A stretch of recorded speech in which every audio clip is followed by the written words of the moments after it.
అది వెంకటాపురం అనే చిన్న గ్రామం.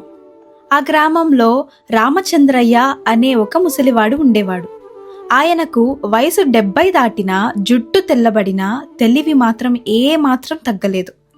ఆ గ్రామంలో ఎవరికి కష్టం వచ్చినా గొడవల్లో చిక్కుకున్నా ఆయన దగ్గరికే వచ్చేవారు. అలా ఒకరోజు సాయంత్రం రాజు మరియు భద్రయ్య అనే ఇద్దరు రైతులు చెరువు దగ్గర నిల్చొని ఇలా మాట్లాడుకుంటున్నారు. నా పొలంలో వరి మొలకలు వాడిపోతున్నాయిరా భద్రయ్య. ఈ చెరువులో నీళ్లు ముందుగా నాకే కావాలి. అందుకు భద్రయ్య సమాధానంగా, అది కాదురా రాజు, నా పొలానికి కూడా నీళ్ళు అవసరం. మొదట పుట్టాను కాబట్టి ఈ చెరువులో నీళ్లు వాడుకోవడానికి నాకే మొదటి హక్కు ఉంది అని అన్నాడు. అలా మాటలు పెరిగి పెరిగి గొడవగా మారింది. ఒకరిపై ఒకరు అరుచుకుంటున్నారు. అంతలో గ్రామస్తులు ఆ శబ్దం విని అక్కడికొచ్చారు. అందులో ఉన్న ఒక వృద్ధుడు ఏం జరిగింది అని అడగగా భద్రయ్య జరిగిందంతా వివరించాడు. అంతలో అక్కడున్న మరో రైతు సూర్యం ఇలా అంటున్నాడు.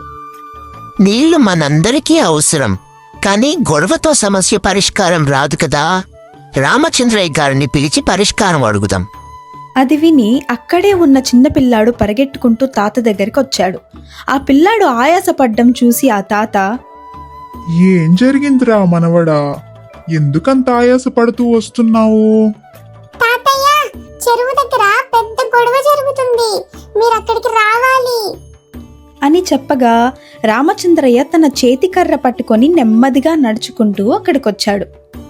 రాజు, భద్రయ్య ఇద్దరూ తమ తమ వాదనలు వినిపించారు. ఇద్దరు మొదట నాకే నీరు కావాలి అని పట్టుబట్టారు. అంతలో రామచంద్రయ్య చిన్నగా నవ్వుతూ వాళ్లతో ఇలా అన్నాడు. అరే పిల్లలు, మీరిద్దరూ పంట కోసం కష్టపడుతున్నారు. మీ ఇద్దరికీ నీళ్లు సమానంగా అవసరం.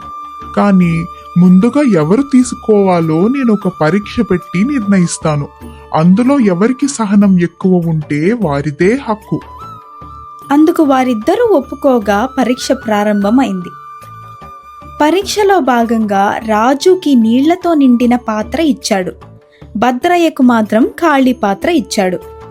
ఈ పాత్రలను ఎవరు ఎక్కువసేపు అలాగే పట్టుకుంటారో వారికే మొదటి హక్కు. అందుకు ఇద్దరూ ఒప్పుకోగా పరీక్ష ప్రారంభమైంది. సమయం గడుస్తుంది. సూర్యుడు మండిపోతున్నాడు. చెమట చిందుతుంది.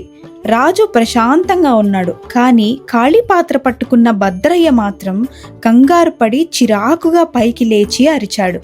అదంతా చూసిన రామచంద్రయ్య నవ్వుతూ, ఇప్పుడు మీరందరూ చూశారు, సహనం కోల్పోయిన వాడు ఓడిపోయాడు.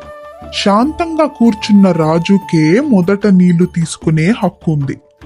పంటకు నీళ్లు ఎంత అవసరమో మనసుకు సహనం కూడా అంతే అవసరం.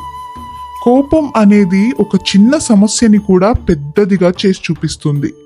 కానీ సహనం సమస్యకు పరిష్కారం అవుతుంది.